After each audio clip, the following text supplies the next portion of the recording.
came along. But I'm too shy to tell you how I feel. And so I wrote this song.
Hey, everybody, you just heard A Pocketful of Love Songs, the title track of the new solo studio album by Claire Hamill, and she is one of England's first female singer-songwriters who has toured, recorded, and performed with the likes of Ray Davies of The Kinks, King Crimson, Wishbone Ash, Procol Harum, Jethro Tull, you name it. You've also probably heard her hit song Baseball Blues, and the hit single by Eva Cassidy called You Take My Breath Away that she penned. The album is out now through Cherry Red, and you can get it on Amazon CD. You can go directly to Cherry Red. You can go to Apple Music, Spotify, all those streaming sites. But I say go to her website, clairehammill.co.uk. Welcome to Big Blend Radio, Claire. How are you? I'm good. So happy to be here reaching out to you. It's wonderful. It is wonderful. You know, we complain about technology, which you know Nancy is right now. She's beating up her computers. Well, she better be nice to the new one. But I think it's great that we can do this. I mean, about what, 10 years ago, this would have been a real hard thing to do, you know, for Absolutely. independents to Yes, unite. yes, yes, So absolutely would have. I mean, the it's music fantastic. business has changed, hasn't it, beyond all recognition from in the 50 years since I've been in it, because if you didn't go through a major label, you just wouldn't have had an audience at all. But technology has made everybody's music available now, which is fantastic, you know, for somebody that is talented, but that maybe didn't get the breaks. At least now their talent can be seen when it, you know, wherever, really. Exactly. It's and then we just have to get everybody to know where they are. Yeah, It's like, that's that's our true. thing. It's like, hey, we've got new music. I love the album. You Oh, know, it's just so, oh gosh, it was just such a positive, upbeat, feel good. I felt like I was out in England. And I felt like I felt full of the joys of spring, actually. great, Listening to it. great. Yeah. Springtime for Lovers. Oh, yeah, you just reminded me of that one. That was a cute one, isn't it? Springtime for Yeah. Lovers. Yeah. Yeah. I got a lot So of ribbing over that because of the film The Producers. And everybody was going, Springtime for Hitler, don't you mean? Do you know that song from The Producers, oh, Springtime for oh. Hitler? And I went, no, it's Springtime for Lovers, Springtime for Lovers. But that's what boys are like. They're always kidding you along, aren't they? Yeah. Well, you know, it's interesting because, you know, reading about you being like the first, you know, one of the first singer-songwriters of England, women singer-songwriters. I was reading up and people are like comparing to Joni Mitchell. I'm like, no, it's Claire. It's Claire. I just want to say it's Claire. And you've got like this voice that you don't hear this kind of sound very often anymore. It's just so pure and right to it. There's just no clutter there. And I really appreciate your music and your lyrics and just I know you just really Thank you. deliver awesome music that makes us feel good and makes us think. And I want to go back to you getting started. And what did England think when you got started as, you know, first singer, you know, singer-songwriter as a woman? Well, the thing was, I was very young, and had I been older, I think I might have had a better grip on the scene than I did, because I was so young. For instance, Joan Armatrading released Oh, an album the year after I did, and she mm, was so much more mature, and she had you know a great deal more success than I did. And I think, you know, looking back, maybe my songs were just a bit too immature sounding, and you know, I was just putting my toe in the water. And at the time, the fashion was for stadium bands like Genesis, Yes, Led Zeppelin. So the boys were really running the show, and there wasn't a great deal of appreciation of women's music at that time. I think that came later. I think with people like Annie Lennox of the mm. Tourists, certainly Kate Bush as well. They started to break through, and Judy Zook. So it did get better for girls, and now, of course, you know, it's the market for girl singers is marvelous. It's wonderful. Yeah, it's really. I think it's interesting too, going from England, like America, we had, I think, a lot more. And I know we're gonna close this with one of my favorite songs on the album, "Who Cares." It feels so good, and I just like to say "Who cares" anyway. It's one of my it's like, just get on with it. But you know, Yeah, it's a fun just get song, over isn't it. it? Yeah, I love it. It's got a real Americana feel, and I think that we had a lot of women doing that kind of style. You know, even when you think about Patsy Cline, she wasn't so rockabilly, but I think we had a lot more women when I think back in music in this I think country. so. Oh, Mm. absolutely, you did. I mean, we had certain pop girls, but there weren't girls that were crafting their own songs. And writing, yeah, yeah. Yeah, and writing. I think you have always had a great deal of girls contributing to the music scene in America. And it's a rich theme, there's no doubt about it, that we can all enjoy and dip into as well and get great inspiration from time to time. Mm. My manager introduced me to Bessie Smith, and so Mm. I recorded one of her old songs on my second album. And she is just so listenable and so gutsy. I must listen to some more of her music as well. Mm. But yes, who cares? It feels so good. It is maybe just a little tongue in cheek It's throwback to fun. that sort of Bessie Smith cute thing that she used to do, you know, Red Hot Mama sort of thing. And it's a funny song. When I don't perform it live very much because there's a lot of lyrics to sing and remember, and I keep thinking, oh, I wonder if I'll get it right. But when I have performed it, people have laughed out loud, and that's always great fun, you know, when you can make people laugh and make them cry as well. That's really powerful feeling. It's the Yeah. emotion. I think that's the beauty of music. It's like you know, you can't really always put words to emotions. You know, you can, you know, but music somehow it hits the spot that It nothing else does. does. You Yes. know? And sometimes there's something in the human voice that seems to unlock something in you. And you know, you'll be just sitting there listening away, and all of a sudden you'll find yourself crying. I mean, I think the last time I cried was listening to Maria Callas the other night. She was just so beautiful. And Pavarotti can do that to me as well, you know. It's a wonderful thing. It's some sort of timbre in the voice. It just unlocks some Have you ever sung feeling. with Pavarotti? Remember, he did that whole series of live performances with different, like Tracy Chapman performed with him. Wow. All the if you check it up on YouTube, it's kind of a trip. There were people I never thought. Would you have ever gotten up and sang with him? Oh, if I'd had the chance, you're kidding, of course. I mean, I grew up in a family where we all sang at the drop of a hat, you know, because it was just so natural. Apart from my Auntie Patty, who had the best voice, but she also was a bit coquettish with it. And, you know, we'd be at the family party. I remember as a child sitting around, and my aunties, my mother, my grandma, we all sang. And my Auntie Patty was my grandma's youngest baby sister, but she had the most wonderful vibrato, and everybody used to wait for Patty to sing. And then, but I'd see her sometimes, she'd go, no, I'm not in the mood to sing today. And it was like one of those, oh, so yes, if I'd have had the chance to sing with Pavarotti, I would have jumped at it, you know, even from the audience. I'd have scrambled way down from the back. It's like, it's me, take me. Exactly. Yeah, I'll sing with you, Pavarotti. You're so amazing. It's interesting about you know, your family singing, and I think back to also the Celtic roots, you know, music, and how, you know, we talk about country music here or rockabilly, but it does come from, you know, Celtic roots, a lot of it, you know.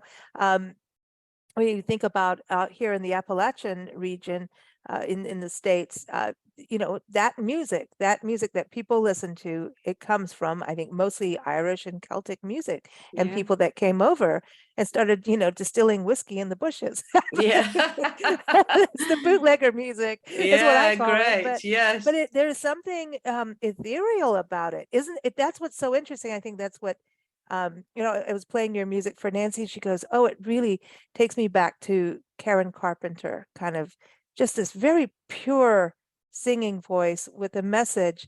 And because isn't she one of the best singers? Oh, I mean, absolutely. She has the best tone of anybody. She's got that is beautiful contralto tone that's just unbelievable. I think she's top 5, definitely. Ella Fitzgerald is my favorite. I think she's got to be my favorite, but Karen Carpenter's tone just can't be matched. It's matchless. It's beautiful. Yeah. Well, that's the first thing Nancy said. That's a Karen Carpenter, like just that vibe, that sound. So because it was just, like I said, you just don't hear that kind of just, you know, real, just let's just sing it, you know, kind of sound. You don't see it that very often, especially with women. But we see so many women now just kicking butt. It's like girl power all the way, which is exciting in music, because it hasn't been easy, even for the women on this side of the country, of the world. Has not been easy for women to get their leg up. For some now, because there were women before them, you know, kind of shining that torch. So it's interesting. What was it like for you when you toured the country? Because I know you've been over here quite a bit, right? I did 2 North American tours. They were a long time ago, but it was fantastic. It was a fantastic time in the music business, because in the early 70s, it was an awful lot of fun. And I mean, really, it was wild. It was wild. That's all I could say. And now I think we probably would, we've become very conservative when we think about, how to behave. We were wild in those days. I remember being at the Continental Hyatt House at breakfast, having breakfast, and a chap just got sat opposite me and asked me if I wanted to go to bed with him. And we hadn't even said hello. I was like just, it was a sexual revolution. It was, everybody was free. getting stoned, and it was, nobody minded anything. We were free. We were free. It was a wonderful time. And I'm really glad that I was alive then, actually, because we didn't have the stress and the strain that comes with after the pressure of always having to be successful that came through the 80s.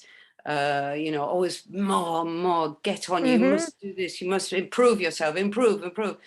There wasn't any of that. We were just It's like, how many self-help books do you want to read? It's like, well, I know. No, I'm kidding. Yeah, I know. There's that classic line in what was that show? Roseanne, when she's moving Jackie out, and and she's got all of this bookcase to move, and she looks at the books. She goes, Jackie, anybody with this many self-help books has got to be really fucked up. Which I've never forgotten. It's such a great line. My kids made me give all mine away when I moved out of my house. And I took them down to the local library because I'd heard that if you wanted to keep your books, but you didn't have space for them, if you donate them to the local library, you can always go back anytime and get them out again. So I boxed them all up and I took them down to the local library and I said, here you are. And the girl behind went, oh, that one's interesting. But she didn't give it to the library. She put it in her own pile to take home. Oh. That, the Cinderella Complex. I've always wanted to read that. And I was thinking, and she was the same. She said the same thing. She said, you must be really sorted after reading all of these self-help books. And I went, no, they've just gone completely over my head. Then nothing stayed in. Well, I think it's always just about getting back on track of where you are. It's just a reminder. It's a check-in with yourself. I think that's what all of that is. Yeah, they are good, aren't they? Because life can keep sweeping us away. But going back to that freedom part, of the 70s, there's creative freedom too. So what do you think about nowadays? I mean, over there, if you've got a label, they can be demanding, so it's not as free. But do you think I kind of feel like we've stifled ourselves a little bit in the way we are these days. You've got to watch everything you say. You've got to do this. What I mean? It's almost terrible. I don't know. We've become these really anal perfectionists. Yes, absolutely. We've given birth to them, I'm afraid. I mean, my kids are like thought police. If I put anything on Facebook that they don't like, they go, Mum, get it down now. All your friends hate you, You can't say this. You can't say that. No, you can't. No, it's our own children that are policing us most of the time. But I mean, they do it for the best reason, I suppose. They don't want to. It's hard for them to see their mother insulted in public. If somebody says, don't be ridiculous, you're being, what a stupid idea. They can't live with that. I can live with that because, so what if it's a stupid idea? It's my idea. It's the way I think and it's my opinion. But it's true. I don't post on Facebook anything that isn't music related or, I mean, I don't do what I've had for lunch because that's a bit... I have to watch Nancy because she says some very quirky things, but then, Well, that's part of her charm, probably. But that is it. Well, because it's there's a very honesty is honesty, and I think that's what I'm saying. It's like, okay, the more we don't get to just have that, we've got to use our voices while we can in life because they can be taken away. Especially, yes. Right? Women are going through all kinds now, and I just think there's a difference between actually hurting somebody that we're not talking about hurting. Oh yeah. But You've I got don't to know, have there just feels a manners. difference. You've got to have Yeah, manners about, you don't want to I'm attack trying. anybody personally. Trying. But it's just, but that's the thing about music, where music is that freedom part. No one can tell you what to enjoy and not to enjoy in music, you know? It's the Yeah. same thing as reading a book. No one can tell you what your thoughts are when you're reading a book. That's your own personal journey, Yes, you that's know? right. And Yes, so that's right. that's a way to keep going. So now, love songs, what prompted you to dive into an album of love songs? Well, I was having a little bit of a fantasy about somebody. I developed a bit of Ooh. well, the thing was lockdown was traumatic because my mother had just died. Oh, And I sorry. couldn't go to her funeral up north. I mean, she was 90, so she had a good long life. And for the last 4 years, she had dementia. So she had been ailing, she was just a little bag of bones in a cot towards the end.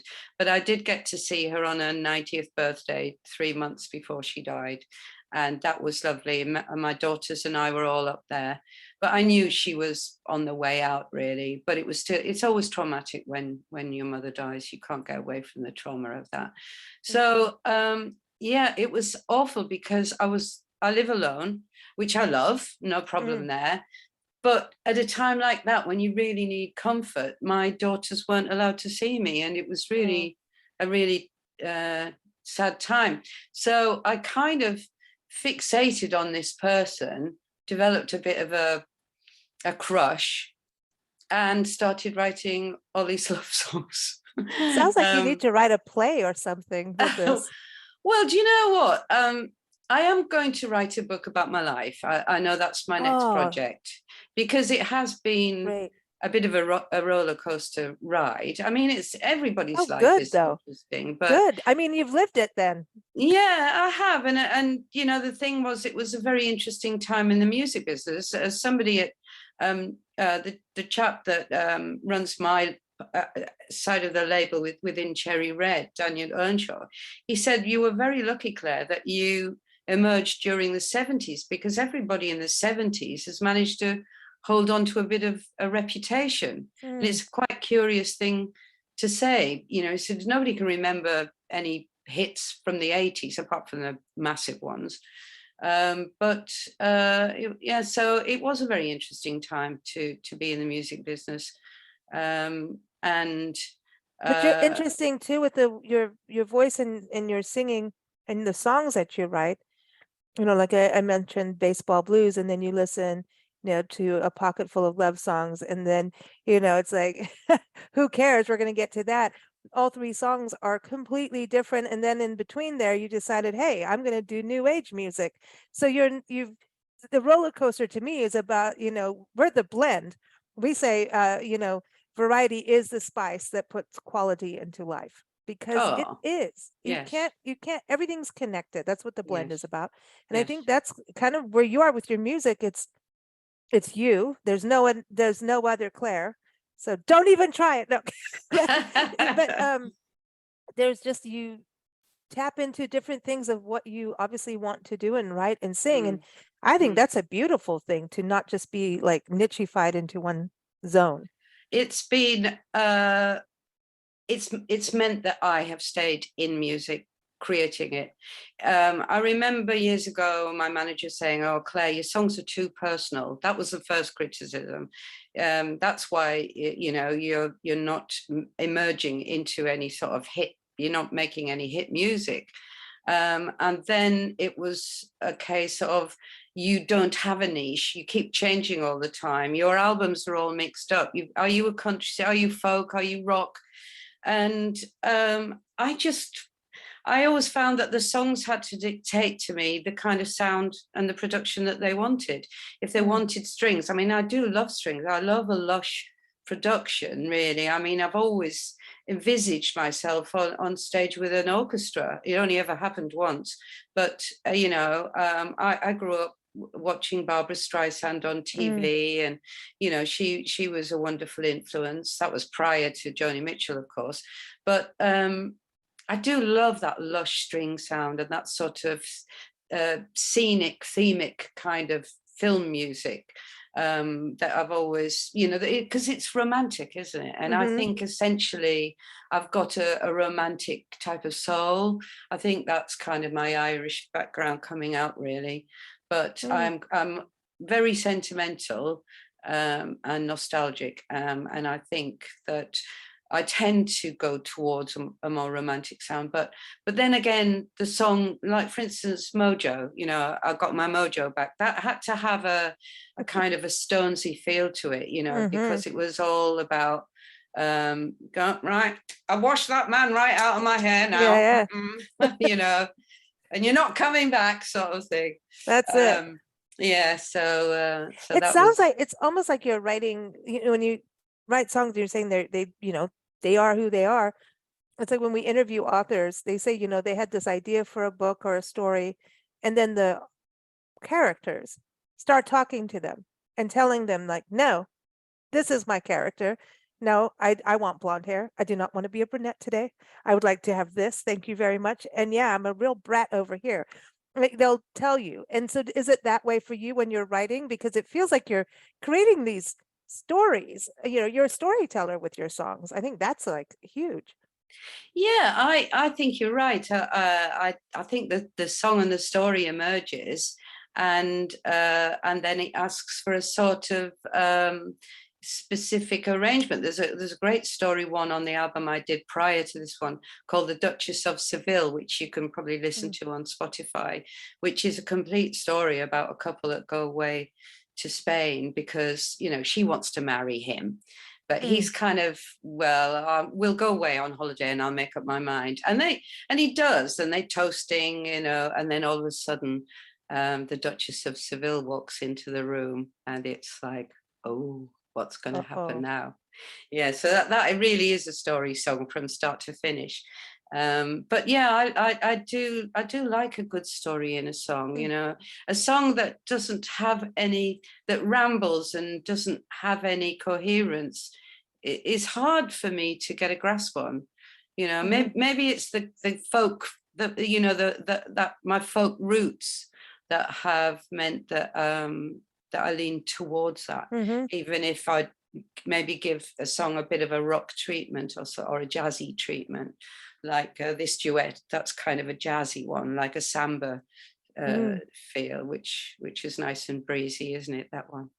And I like the flute in the album too. Oh, what, the recorder? The recorder. Oh, is it the recorder? That's right. Yes. Oh, I used to play the recorder. I used to drive Nancy nuts. Oh my gosh, so you were playing that. I was Awesome. playing that. Oh my Yes. gosh, that's awesome. Yes. So do you play guitar mostly? Do you play I play guitar. I play guitar. Oh no, I don't really play piano. I think I did. I used to play piano. I played it on my second album, and on the first album, but I played badly. And I haven't really kept it up, so I play worse than I did years ago. But I've never really rated it, my guitar work. But one thing I am good at is if people start singing something, I'm very good at being able to pick out the, where the chords go. Okay, that's good. That sort of thing. But I'm not a great guitarist. I mean, all my guitars were replaced on the album, to be honest. So when you tour and perform, are you doing mostly singing without playing, or do you do both? No, I play guitar. Yeah. There's just me, really. I'm going to post some live stuff. I did a bit of filming last night, just here in my local town, outside in a car park, and I just played the guitar myself. It was so funny because Claire's in the car park. Go see her I was in the car park. And there's going to be a boot sale later.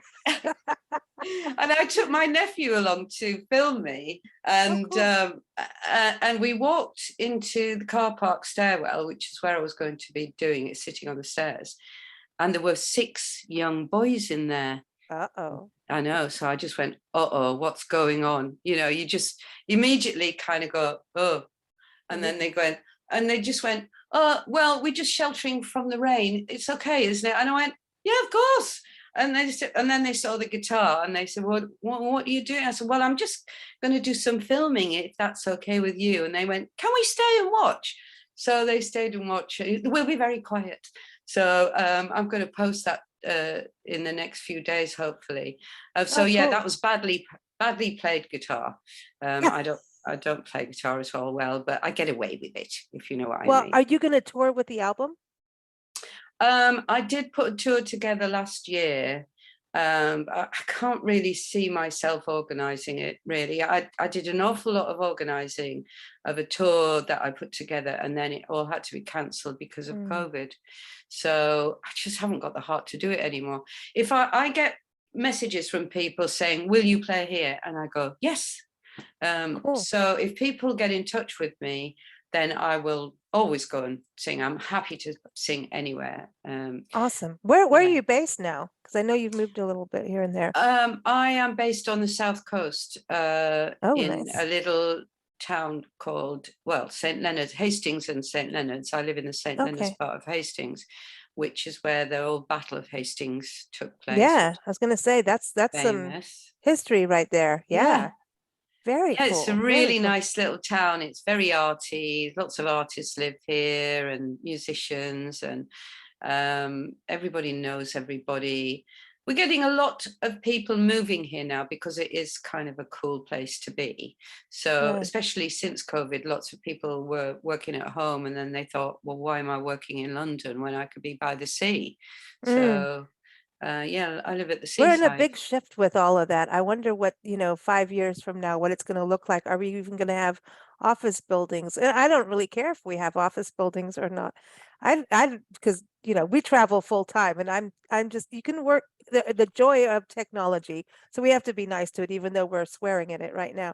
It allows us to be in places and to work and Yes. actually enjoy, and people work from home. So it's kind of like we've gone back to the farm life, you know what I mean? Like we used to all just, Oh yeah, that's if you right. think Yeah. we've kind of turned back a little bit. Yeah. So I think it's Yeah. cool. I just, it's more Yeah. balanced, I think, Yeah.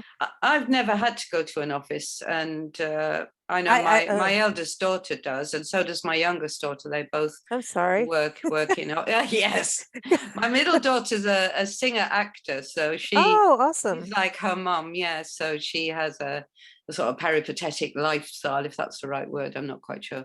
But I remember my eldest daughter. I said to her when she was young, Tara, you've got a fantastic voice. You could be a singer as well. And she went, no, Mom. She said, I want to earn some money in my life. I don't want to sing like you. So she's in advertising and doing very well for herself. Well, they both are. Yeah, my youngest. That's awesome. Yeah. That's awesome.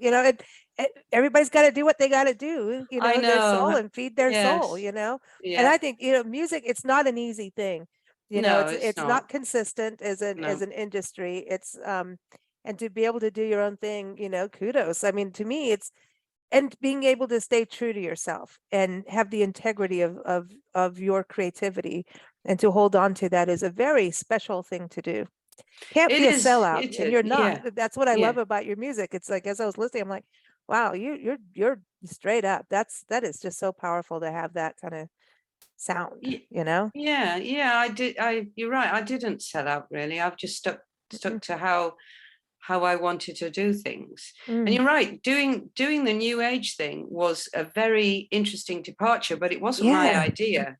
It was my ex-husband's idea. He had a record label, and he was putting out instrumental music, and it was hard to sell.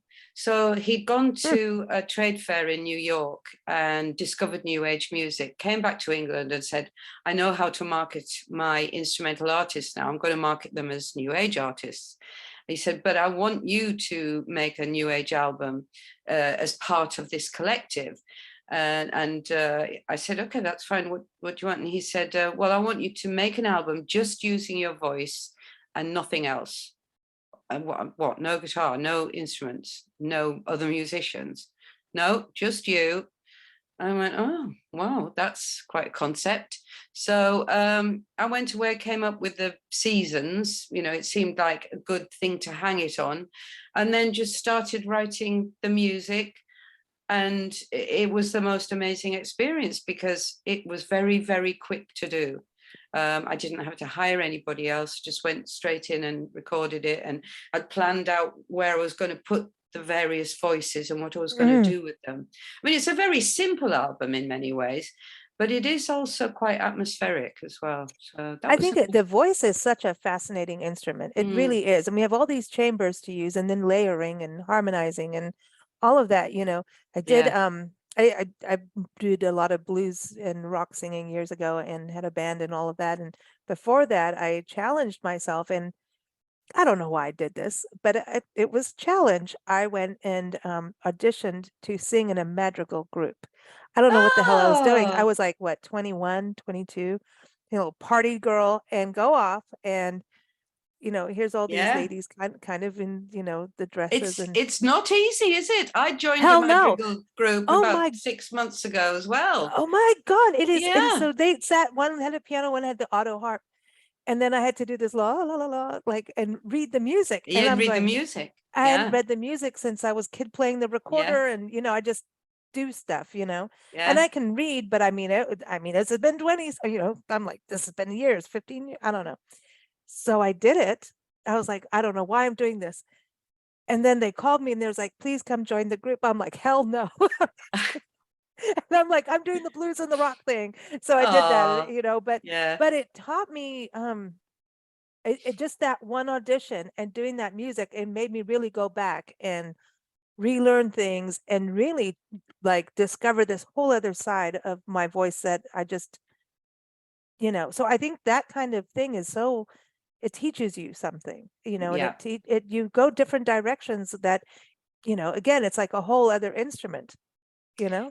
Yes, it is. And also that discipline of, because I didn't really grow up, apart from at school, like yourself, reading a bit of music, playing the recorder, or reading a bit of music at school. Mm. But once I went into my own music world, it was all just coming out of me played by ear. I never wrote any music down or so. And I've recently joined a choir where I have to read music, and I put it to people, it's a bit like my mum doing the crosswords when she got older, and I'm sort of doing some equivalent. I'm learning to read music, and it's very interesting. It's really Yeah. demanding, but I'm really enjoying it. It's Yeah, sort of that's what I was making my saying. brain Yeah. work, so And singing in choirs, I mean, that really, that teaches you, like back offs, the volume control, all of that. yes, it It's like a does. whole different dynamic too. Yes, It's it a whole is. dynamic skills of singing Yeah, in that is, yeah, it's night and because day you don't want difference. to overpower Mm-mm. the person standing next to you. It's very rude to God do will strike that. you down. Yeah, yes, Oh, now I'm going to get in exactly. trouble. But you can't, but it is, and it's just that it's a whole other Mm, dynamic than like if you're playing guitar in a rock band or whatever. There's like, that set of dynamics, and in knowing that it's coming from a human being, a human mm, voice. I yes. find that it's very pure. Yeah. It's a wonderful thing to be part of a choir. I recommend it to everybody, really. I was in the madrigal group, but sadly the chap Wow. running it, he's been ill, so that's not happening. But I'm in a Bach choir where we do really demanding pieces, and I'm also in a church choir, Wow. and they're always crying out for people, and it's such a good thing to do, to just be able to sing every week. I sing Thursday nights at the choir, and then, we church on Sunday morning singing hymns, and then the Bach choir practices on a Friday night. So I get a lot of vocal workouts, and I have my own choir that I teach on a Saturday as well. So I Wow. sing with them. So I'm doing a lot of singing, and it's really good. I really encourage anybody that's listening to join a local choir. I mean, yes, all right, the religion part of it for me was very important. In fact, I went back to church and then I joined the choir.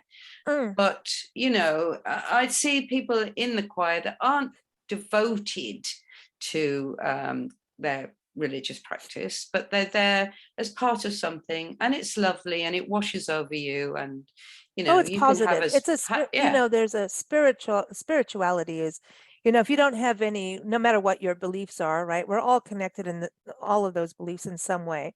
yeah. So we should stop fighting about them because it really Oh, is I just stupid. can't believe there's another war, another I war. know it's insane. Oh, it That is. spirituality is a very moving thing. If you look at gospel, some of my best things is like I will sit there and just gospel, whether it's white or black or any, any culture, right, is incredibly moving, because it is, I don't know, I think it does get to the purest part of like messaging, Yes, yes, of that's right. feeling, whether it's please help me, or thank you, or gratitude, or hey, I'm calling up the spirits, whatever Yes, it is. absolutely. It is Absolutely. empowering. Yeah, Yeah. it is. I needed to go back. I was getting a bit too Islamophobic, to be honest. And it worried me, because of all of we'd had a lot of those Middle Eastern wars and lots of refugees and and then you have a few bombs in your own country and people killed. And it does turn you against a certain group of people. So I went back to church to help me to be less Islamophobic, and it worked. I Wow. feel I'm a lot calmer about it. Well, because you can't go like you can't generalize really, because No. it's just the Yeah. extremists, Absolutely. Yeah. Well, I grew Yeah. up with a lot of terrorism, kind of lived in South Africa and Kenya, and so there Wow. was a lot Wow. of, you're taught how to look at bombs. And we lived in England too for during the punk era. I was like, wow, Wow. we went from the tribes of Africa to more piercings and great hair. Oh wow. I Yeah. love the Incredible. punk era, quite frankly. I Yeah. just thought it was like, all right, listen, we can't let go of what we did in the 70s. We're still going to keep, it was just like the identity, Absolutely. I think we need a new punk revolution. I think we're on the way to one, and it's probably I going to be think, global actually this time, rather yeah, than just in the West. But we do. There is. I'm sure there's going to be some form of revolution. I really I hope just it's feel for a it. positive one, because, it feels like it's not going to be, but it could be. And it's Yeah. really about, traveling as much as we do and meeting people and doing what we do, is you really get to a point like being, you in South Africa, people did fight and went against, I mean, obviously apartheid, right? And everything. So Yeah. there were eventually just like all of that, yes or no, but there's no such thing. We draw lines in the sand, but there's no such thing. You can't, because that's not what nature does. You know what I No. mean? Yeah. Nature's always moving and changing, and Yes. us as human beings need to evolve in that way. And so I think it's hard, but reconnecting to those spiritual roots, I think does really help people to Yes. It does. reconnect. Yes, we do. You, as you say, because you've traveled, you realize that. I think travel is a wonderful thing for people to find out that they'll go to the other side of the world, and people over there are just the same. They just want the same things in life that everybody does. And they just want to live in peace and have a nice life. And that's, when you're meeting people from other cultures, it feels such a privilege, doesn't it, really? When they smile at you and they're so welcoming, and how can I help, and what would you like? And, it's like traveling is really, really good. There's no doubt And about playing it. music in different countries is a whole other Yeah. thing too, and Yeah. learning the music in different cultures. When we lived in Mexico for a little while, and I would go out and listen to all the different Mexican bands, and then there were also rock bands that were covering, like, they loved the 80s at that when we were there. It's just, I remember everybody had the 80s, and they would play like Led Zeppelin and stuff too, all these bands. Yeah. But I remember this mariachi band, and they were just doing all this amazing music, and because it just talk about the singing, like this is a different version of choir, right? Yes, And absolutely. incredible harmonies, and just that, I love it. But Yeah. the one guy was like, here, gave me the guitar, and like, you play for us. And I'm like, holy crap, I can't do that. Yeah, that's rude. I felt so like I can't, but I did, and I was one of the most I was so nervous, and like, you guys are so amazing with what you're doing, and now you want to hear like some, some, Oh, that's nice. American, but it was Yeah. really cool. So that Yeah. the musical exchange, to me, that's when I say to people, when you go different places, try and tune into that local sound. And even in this country, we have so many different sounds. Like if you go to Louisiana, or, if you're North Carolina, or like the Appalachian music, like I was saying, it's different than when you go to California. You got, surf Yeah. music. So it's Yeah. England too, right? You Yeah. hear Oh, different kind yes. of, yeah. We do. I think pop music is kind of much of a muchness, but regional folk music is quite different. It's true. The different sounds of people's voices. If you go into the different regions, it's lovely. I love accents. I love guessing where people are from. That's a good game as well, isn't it? Do you do that over there? I bet you do. Oh, you must be from Detroit. I can hear it in your voice. Yeah, or exactly. You must be from Arkansas, or I don't know what an Arkansas accent it must sound like, but maybe you could. If I do it now, then people will think, we're politically correct. Oh yeah, that's right. Yeah, you know what I mean? So it's like, but I can do some of them. I'm like, don't start me. Yeah.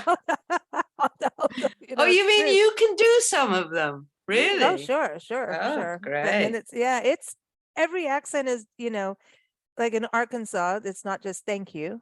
Thank you. Thank you. Yeah, really? thank you. So it's a long and drawn, but then you go, but there's something really beautiful about that, because it's a laid back area, because it does get so humid. It's the natural, it's the natural state. It's full of nature and it's beautiful. So people are chilled out, like, even though it's hot and swampy, they're just, you just move a little slower, calmer than New Orleans. It's not New Orleans. I can't do that accent. I can't pronounce it. We do radio shows on Louisiana all the time, and Louisiana. Don't ask me how to pronounce anything there.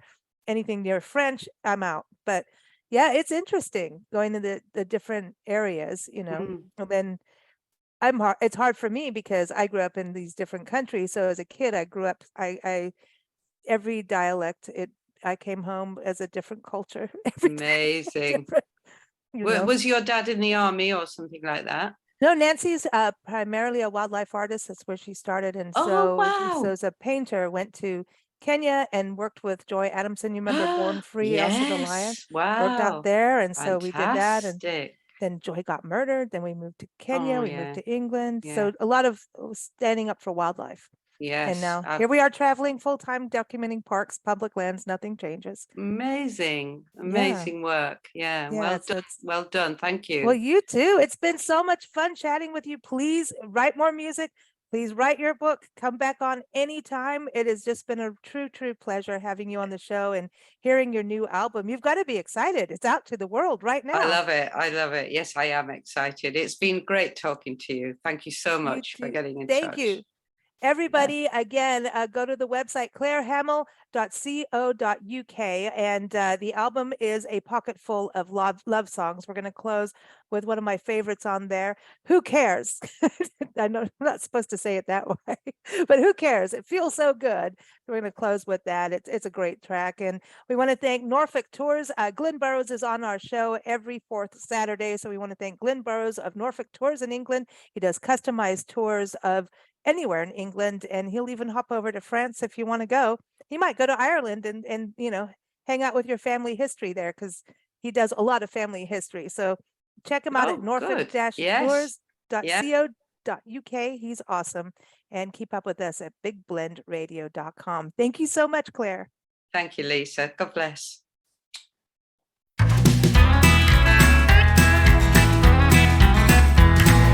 There'll be no withholding, I won't be holding back.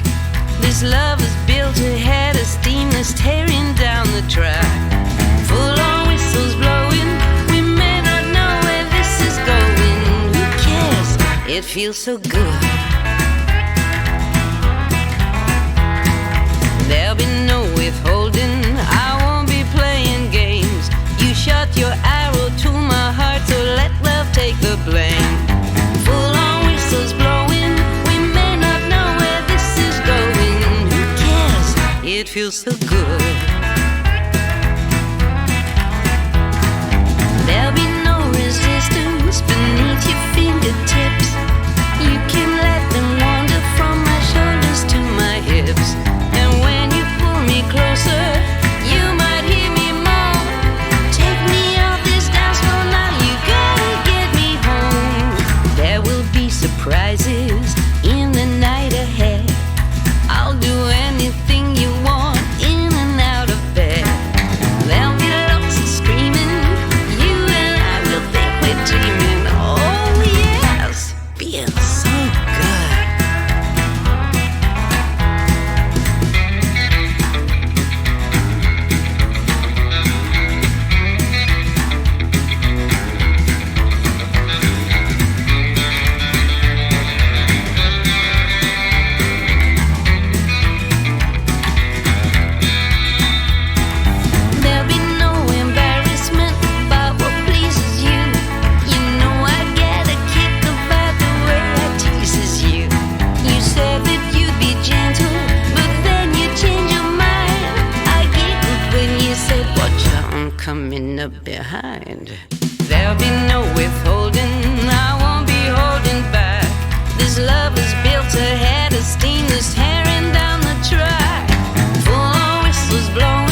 feel so good.